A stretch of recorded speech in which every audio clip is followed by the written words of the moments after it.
اعوذ باللہ من الشیطان الرجیم بسم اللہ الرحمن الرحیم انا انزلناہ فی لیلۃ القدر وما ادراک ما لیلۃ القدر لیلۃ القدر خیر من الف شہر تنزل الملائکۃ والروح فیہا باذن ربہم من کل امر سلام ہی حتی مطلع الفجر۔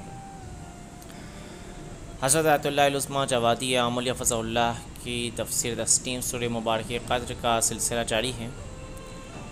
سورہ مبارک قدر کی پہلی آیت انا انزلناہ فی لیلۃ القدر بسم اللہ الرحمن الرحیم کی آیت کے بعد پہلی آیت کہ خداوند متعال ارشاد فرما رہا ہے ہم نے قرآن مجید کو لیلۃ القدر میں نازل فرمایا۔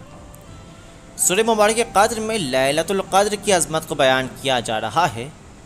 اس عالم طبیعت میں کسی خاص زمین یا کسی خاص مکان کی خود سے کوئی اہمیت نہیں ہے، ہاں مگر یہ کہ خدا نے اس میں کچھ قرار دے دیا ہو جو چیز اہمیت کے حامل ہو۔ مثال کے طور پر کعبے کو مکے میں قرار دے کر اسے حرم امن الہی بنا دیا، اور قرآن کے نزول کو لیلۃ القدر میں قرار دے کر لیلۃ القدر کو عظیم اور مبارک رات بنا ڈالی۔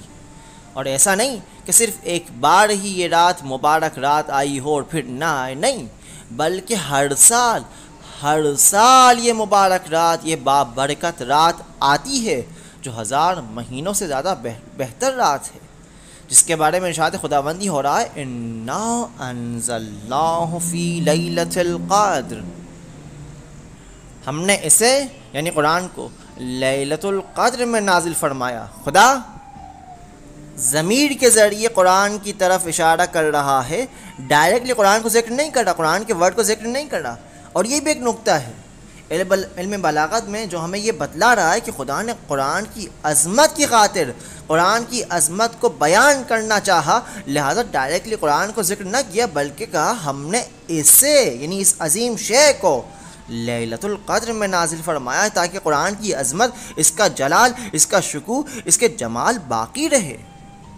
اور ڈائریکٹلی قرآن کو ذکر کرنے کی ضرورت بھی نہ تھی، اور یہ کہنے کی ضرورت نہ تھی کہ کہے انا انزلنا القرآن فی لیلۃ القدر۔ کیوں؟ کیونکہ قرآن تو معہود بھی ہے، مشہود بھی ہے، ہر ایک کے ذہن میں ہے کہ خدا نے قرآن کو نازل کیا۔ یہ ہو گیا پہلا نقطہ، پہلا پوائنٹ۔ اور انا کے ذریعے یہ بھی بتا دیا کہ اس عظیم شے کو یعنی قرآن مجید کو نازل کرنے والی ذات بھی خود خداوند متعال کی مبارک ذات ہے۔ انا انزلناہ فی لیلۃ القدر، اور اس قرآن کو جسے خداوند متعال نے نازل فرمایا ہے تجلی کی صورت میں نازل فرمایا ہے، نہ کہ تجافی کی صورت میں۔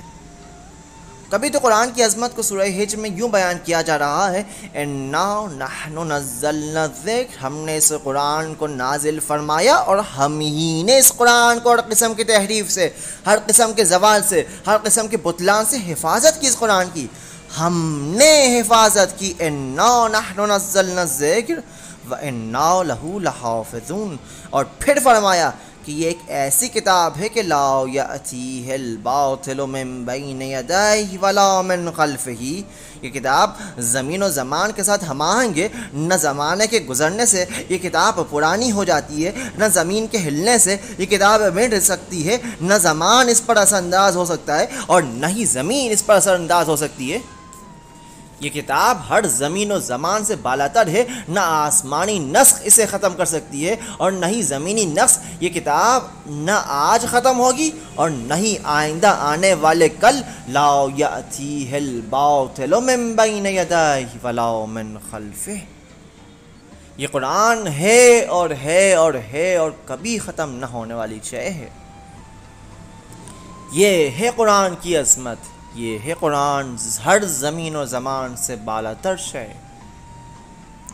خداوند متعال ہمیں بھی ان مبارک شبہ قدر میں اس قرآن کی عظمت کو درک کرنے کی توفیق عنایت فرمائے۔ رزقنا اللہ و ایاکم انشاءاللہ۔ السلام علیکم ورحمۃ اللہ وبرکاتہ۔